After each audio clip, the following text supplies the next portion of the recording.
Comincerei subito partendo dal ritiro di Châtillon, un grande successo da parte del pubblico bianconero. Sì, ce lo aspettavamo perché direi che la Juventus si è presentata qua nuovamente campione d'Italia e quindi sicuramente il pubblico ha risposto in modo adeguato in relazione a quello che è il blasone che la società rappresenta. Io volevo entrare un attimo più nel cuore del mercato, il punto su Isla, qual è la situazione? Ma voi sapete che il calciomercato è ricco di dinamiche che possono cambiare gli scenari da un giorno all'altro. Isla è stato oggetto di interessamento da parte dell'Inter, noi ci siamo seduti a un tavolo, abbiamo ascoltato a più riprese quello che erano le loro proposte, abbiamo valutato sia quello che era una congruità economica sia anche quella che era poi una valutazione di carattere tecnico, quindi quello che era appunto il pensiero del nostro allenatore, del nostro responsabile. In questo momento non riteniamo che possa essere sul mercato, per cui a tutti gli effetti Isla è un nostro giocatore. La situazione di Mirko Vucinic, perché c'è stata la bocciatura del tridente d'attacco pesante da parte di Conte la partita domenica. Mirko Vucinic è il presente e anche il futuro della Juventus? Parlare di Vucinic significa parlare di tutti i giocatori della rosa. Questa è una rosa che ancora prima di iniziare un'attività ufficiale della nuova stagione ha vinto 2 scudetti consecutivamente, quindi tutti i giocatori che la compongono sono giocatori che devono essere rispettati e di grande valore. Poi con i nuovi innesti chiaramente la competizione è aumentata e quindi è chiaro che l'allenatore deciderà valutando al meglio quelli che sono gli stati del momento dei singoli giocatori, quindi voglio dire la concorrenza è un fatto positivo e non negativo che coinvolge questo o quel giocatore. Ma che potrebbe portare a degli sviluppi però di mercato sul giocatore? Sul giocatore mi sembra veramente riduttivo parlarne perché, ripeto, noi dobbiamo affrontare tutte quelle che sono le situazioni del mercato valutando attentamente quello che verifica. Oggi non ci sono le condizioni perché Vucinic possa essere trasferito. Si può essere competitivi per la Champions o per vincere anche senza giocatori da 30 milioni di euro come Jovetic che è andato in Premier? Ma noi abbiamo creato il nostro modello Juventus, che è composto da che direi porta a una riflessione semplicissima. Il management della Juventus deve raggiungere l'optimum sportivo, che significa in sostanza allestire la squadra più competitiva possibile per alzare l'asticella dei risultati e quindi puntare sempre più in alto.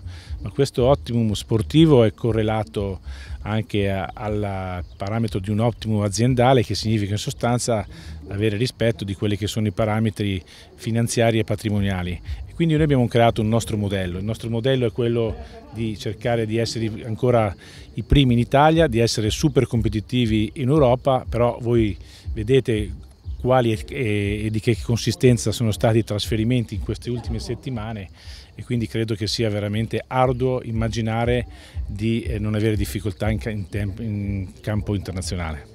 Nel corso della settimana abbiamo sentito anche diversi giocatori, insomma, per quanto riguarda anche i nuovi arrivi, si è amalgamati subito. E poi un'altra domanda sul ritiro, in particolare la Primavera, che adesso fa parte anche lei, insomma, di questo importante ritiro nel Val Brunotto. Beh, devo dire che il lavoro svolto qua a Châtillon è un lavoro molto proficuo, intenso chiaramente, ma direi Conte ha come sempre sviluppato una metodologia di lavoro molto valida. Devo dire che i 3 nuovi si sono inseriti molto bene, per cui sono ottimista per il futuro.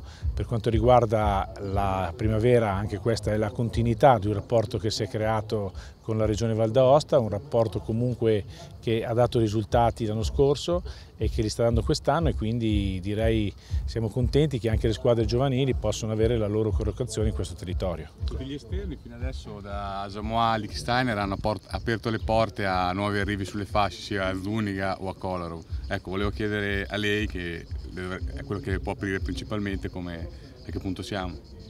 Fa piacere che un nostro calciatore faccia un'analisi dicendo che praticamente essendo importante le competizioni a cui importiamo c'è nel contempo anche un forte dispendio di energie tale da dire che la rosa più forte è numericamente e più di valore è, meglio è.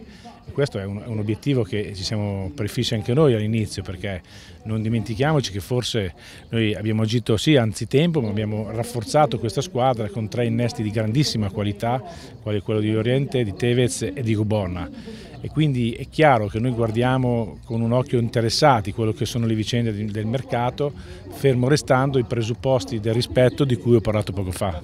Ragazzi, vi chiedo solo una cosa, le ultime 2 e poi basta. Scusa Beppe, possiamo dire che l'ultimo tassello di questo mercato progettato poco tempo fa è proprio l'esterno, cioè a questo punto manca solo l'esterno in entrata, prima poi di cominciare a sfoltire? Voi sapete che Antonio Conte è un allenatore che ha nella coralità del gruppo la sua arma vincente, quindi lui è molto bravo nel modulare tatticamente la squadra. Io ritengo che i giocatori a disposizione siano giocatori anche in gran parte eclettici, tali da poter ricoprire più ruoli, per cui in questo momento siamo anche a posto.